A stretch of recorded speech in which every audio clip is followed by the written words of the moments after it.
Then one of the judges of the city stood forth and said, "Speak to us of crime and punishment."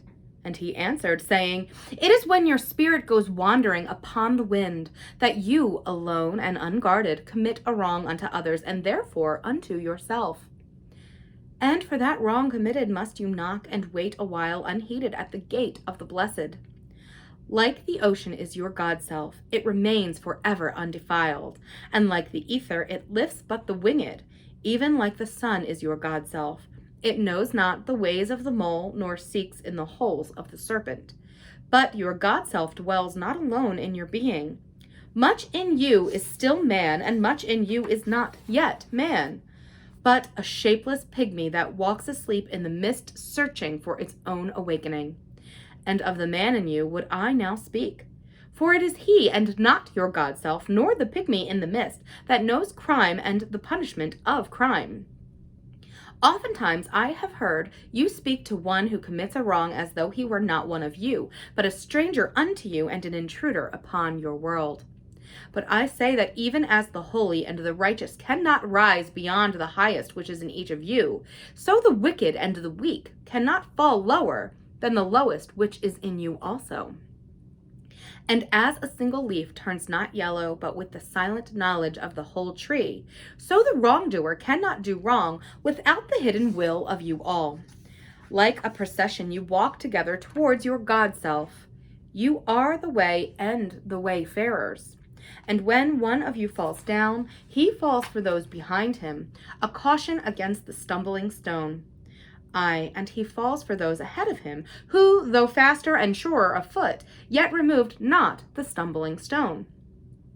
And this also, though the word lie heavy upon your hearts, the murdered is not unaccountable for his own murder, and the robbed is not blameless in being robbed.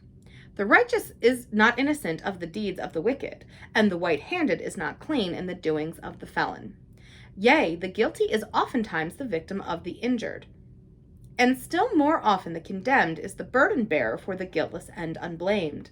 You cannot separate the just from the unjust, and the good from the wicked, for they stand together before the face of the sun, even as the black thread and the white are woven together. And when the black thread breaks, the weaver shall look into the whole cloth, and he shall examine the loom also.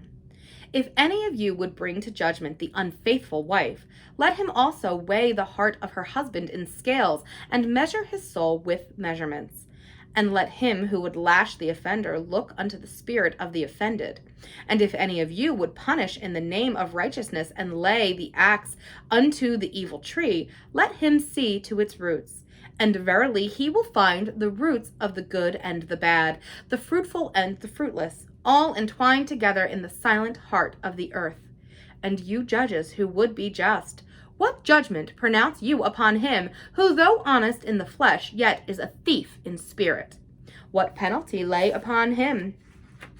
What penalty lay you upon him who slays in the flesh, yet is himself slain in the spirit? And how prosecute you him who in action is a deceiver and an oppressor, yet who is also aggrieved and outraged? And how shall you punish those whose remorse is already greater than their misdeeds? Is not remorse the justice which is administered by that very law which you would fain serve? Yet you cannot lay remorse upon the innocent, nor lift it from the heart of the guilty. Unbidden shall it call in the night, that men may wake and gaze upon themselves. And you who would understand justice, how shall you unless you look upon all deeds in the fullness of light? Only then shall you know that the erect and the fallen are but one man standing in twilight between the night of his pygmy self and the day of his God-self, and that the cornerstone of the temple is not higher than the lowest stone in its foundation.